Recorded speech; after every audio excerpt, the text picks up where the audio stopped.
坊間上有好多聲音都話吸氫係偽科學，係一場騙局嚟。佢哋又話吸氫係蓄意誇大療效，又話根本冇證據可以證實到係咪屬實。咁今日我哋就好開心可以邀請到香港大學醫學院免疫學博士林麗君 Queenie 就嚟同我哋揭開呢個真相。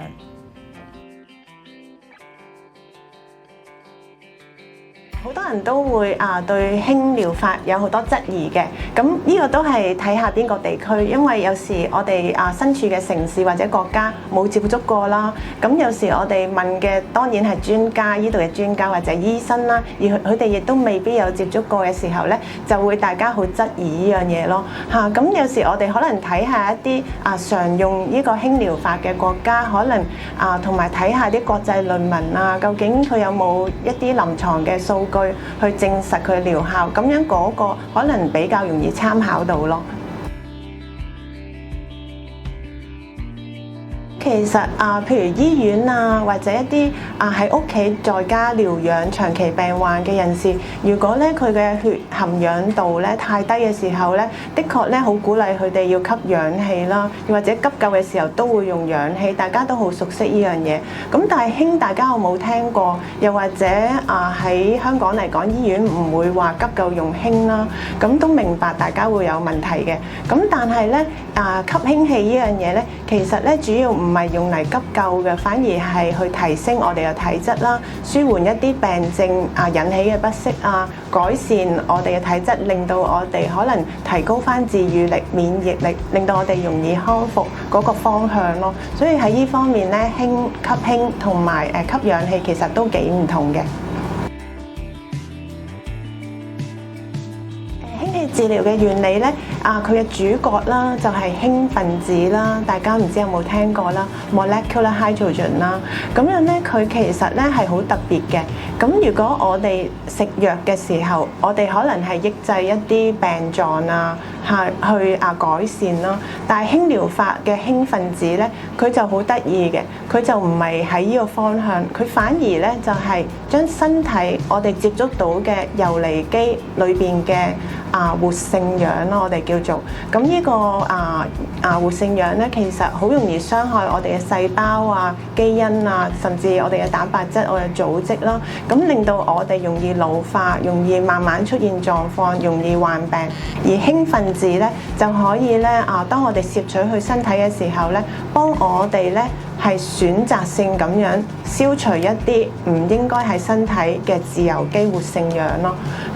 咁所以咧佢係比較特別嘅，就唔係咧加落我哋身體留喺我哋身體，而係咧將我哋身體唔應該喺度嘅活性氧將佢中和，然後排出身體，而排出身體嗰個構造其實就係水分嘅啫，亦都係無害，唔係一啲有害嘅代謝物嚟嘅。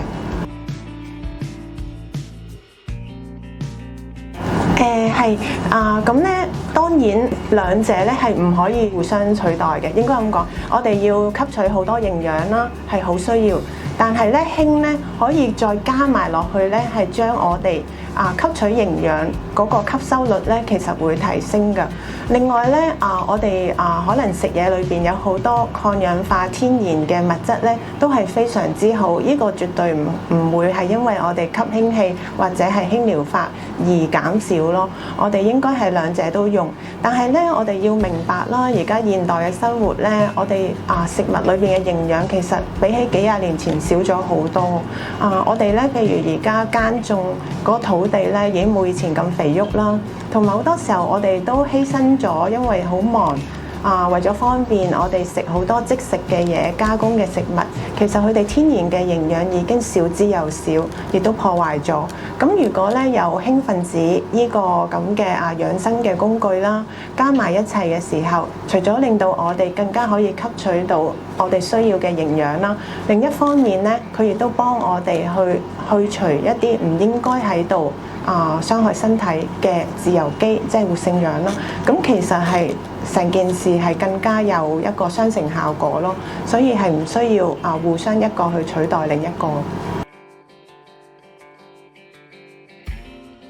咁咧氫分分子有好多攝取途徑㗎喎，咁例如咧 supplement 啦、營養補助品啦，即係食落口嘅，又或者咧氫水，大家可能聽過啦，咁咧吸氫氣大家亦都聽過啦，甚至係浸泡泡浴咧，將啲氫嘅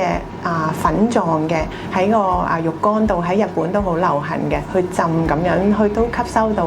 因為氫分子咧，佢個體積係所有嘅天然元素最細小咯。咁就算你敷喺皮膚，佢都容易入去嘅。咁你飲水啊，各方面都會嘅。咁但係咧如果你話有邊個方法係最能夠吸收到最多氫分子咧，咁就應該係吸氫氣啦。吸氫氣、飲氫水呢兩個途徑去比較嘅話啦，呢兩個途徑亦都係臨床上邊用得最多嘅。咁就發現咧，始終咧氫分子係唔係太溶於水嘅，係啦。咁咧，但係吸氫氣嘅話咧，你就冇呢個考慮啦。你亦都可以成日去吸啦，而且我哋飲水亦都有個限制，我哋飲唔可以飲太多，會個肚好脹。咁其實都會限制咗我哋吸收到氫分子咯。咁咧我哋如果睇臨床啦嘅觀察，又或者係臨床試驗人類啦、動物啦，又或者係論文方面咧，發現佢真係好廣泛咯。好多嘅我哋常見嘅病症例如三高又好代謝症候群嗰啲，又或者係心臟嘅機能改善啦、肺功能改善啦，又或者係癌症咧，都好鍾意用嚟輔助治療咁樣去減低個副作用啦，同時咧係提高個療效，又或者係讓嗰個免疫嗰個衰老因為咧癌症患者佢哋接受化療、藥物治療都會抑制佢哋本身嘅免疫系統，之後咧啲研究都發現係有一個免疫衰老嘅狀態，呢個好容易令到佢哋容易復發呢個癌症咯。咁如果加埋落去嘅時候就算做完晒療程就繼續去用氫嘅治療啦、吸氫氣、飲氫水咧，其實有機會真係去防止復發咯。因為都有數據咧係睇到呢樣嘢啦，同埋亦都幫助佢哋去重建佢哋一個衰老咗嘅免疫系統咯。或者我可以分享我見到我真係病人嘅案例診所嗰度啦譬如癌症病人咧，好多時候我哋做治療啦，咁我哋做免疫細胞治療，咁可能真係改善咗好咗好多啦，咁佢就返屋企休養啦咁樣，咁咧我哋就好多時鼓勵佢不如長期吸氫氣，係啦，因為癌症都係一個容易復發嘅病啦，咁長期吸氫氣，咁就可以提高佢哋嘅所謂嘅生存率啦，又或者頭先講嘅重建佢嘅免疫衰老令佢個系統治癒力亦都高啲，咁有助係防止復發，係啦。咁另外一啲咧就係例如類風濕性關節炎啦，咁有啲患者佢真係幾十年呢個病症甚至唔可以返工，成日都好痛，亦都因為咁而失眠。但係吸咗氫氣之後咧，佢就話對佢嘅生活質素改善咗好多。唔係話一個治癒咗咯，但係咧可能痛症係少咗好多啦，瞓得好咗好多啦，隻手冇咁腫冇咁痛，咁個人亦都心情係開心咗咯。例如哮喘嘅病人嚟到診所，佢話好辛苦突然間有少少一啲唔舒服嘅症狀，咁我話不如你試下而家即刻吸下氫氣，咁佢就坐喺張凳度吸氫氣，咁10分鐘、15分鐘開始，佢話我真係覺得個肺好似打開咗，我而家好似舒服翻咁樣。係咁亦都好多痛症嘅病人都會話有幫助啦，亦都有朋友咧，佢嘅小朋友係有自閉症，咁佢話個小朋友咧吸咗氫氣之後，發現佢個心情平穩咗好多同埋咧小朋友都有失眠，但係都失眠改善咗。我自己有乾眼症咯咁係完全冇咗呢個煩惱啦。而家以前嘅乾眼症成日要滴眼水有啲光我都要眯埋眼，都幾嚴重下咯同埋頭髮方面咧，亦都冇以前真係驚甩頭髮咯即係覺得好似啲頭髮可以 keep 到唔會話越嚟越少嘅感覺咯。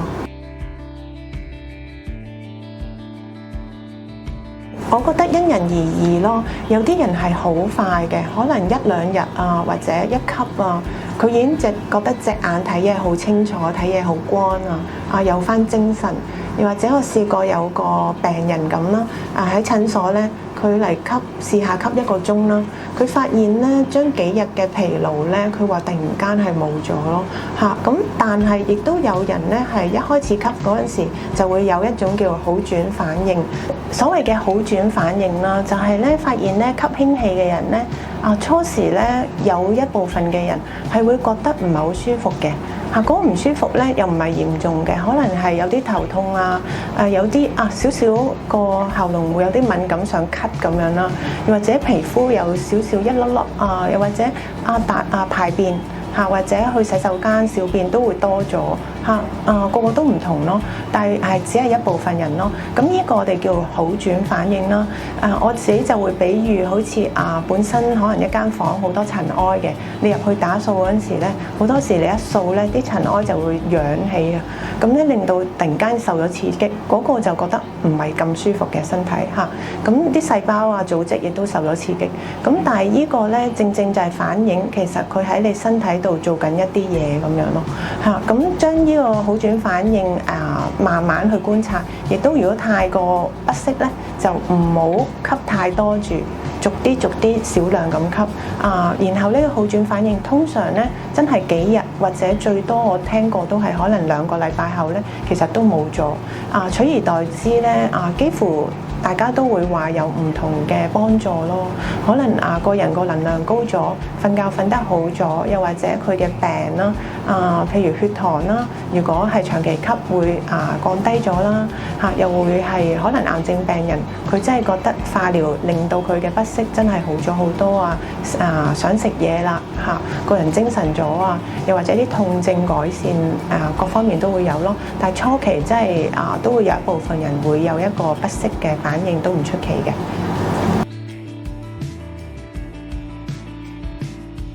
其實咧臨床上啦，真係見到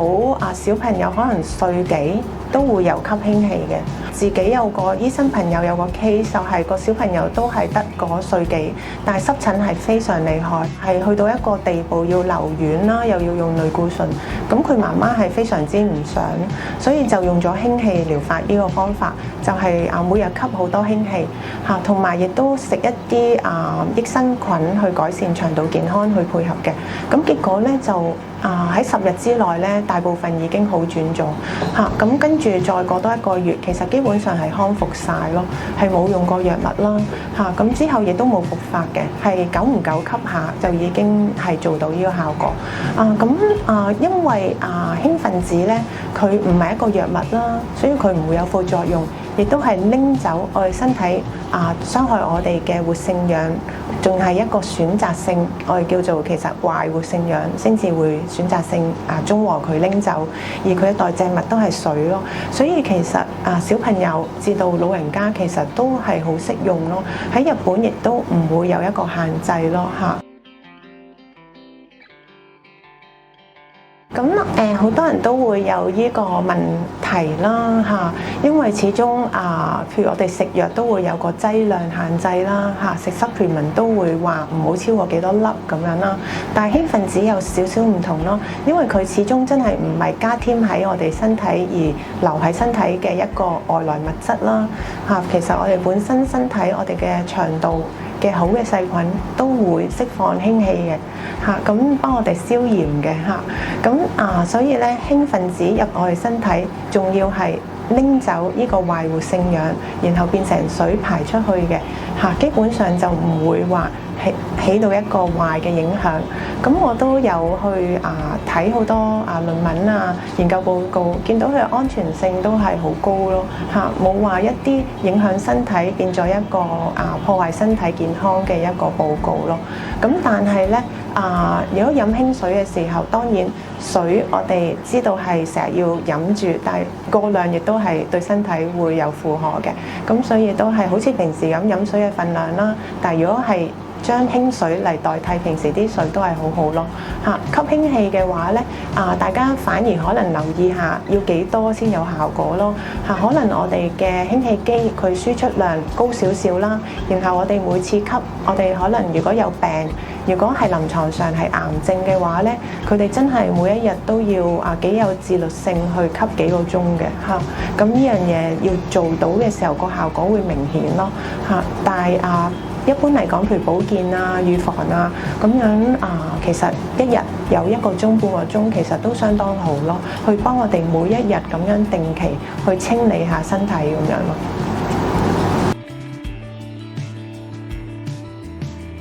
咁樣咧其實到現時為止都冇聽過依類嘅報告咯咁亦都睇返佢嘅原理啦佢亦都同藥物嗰個性質係唔會有一個結合啦所以亦都想像唔到會影響到咁所以大家其實都可以放心咯，因為始終佢個機理係好特別，佢只係拎走我哋身體唔需要嘅嘢咯。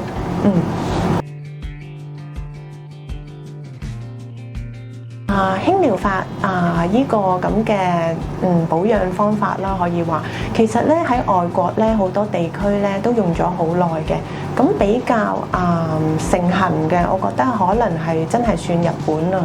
因為咧喺2007年啦，日本嘅太田成男教授出咗一篇論文喺 Nature Medicine 啦，就係發現咧喺動物實驗嗰度啦如果佢哋有中風嘅情況，如果俾佢哋吸好多氫氣咧，嗰個中風嗰個損壞腦部組織咧係少好多。咁呢篇論文咧係令到氫療法係真係起咗一個革命性嘅改變，咁大家全世界多咗好多科學家去努力研究咯咁呢10幾年嚟咧就都多咗好多論文臨床都有超過2000幾份咯。咁如果你話用喺真係成日你會見到人哋生活上用氫療法嘅，咁日本係算幾早係出現咯咁氫水係好流行，其次就係吸氫氣啦。咁厚生勞動省咧喺2017年啦，應該係咁佢咧就納入吸氫氣呢個方法咧係一個係心肺驟停嘅時候咧係好鼓勵你用嘅方法，佢就叫做先進醫療 B 嘅項目咯。咁從此之後咧，啲人就更加好想去用，或者一啲大型醫院都會有一啲好大個嘅氫氣輸出機咯咁喺 emergency 嗰度咧就會有用嚟做急救。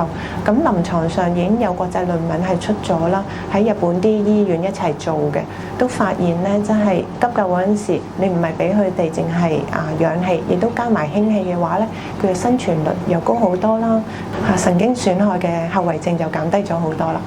咁樣咧，呢啲數據都係好多嘅。咁癌症治療方面咧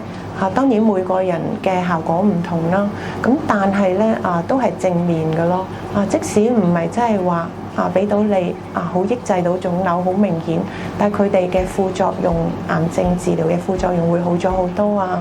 呢啲都會成日都會見到。咁喺日本嚟講咧，譬如醫院頭先講會有啦，或者美容院啦、寵物嘅醫院啦，又或者係物理治療中心啦，又或者日本嘅專業嘅運動員啦、Olympic 選手啦、雙撲選手咧，佢哋都成日會分享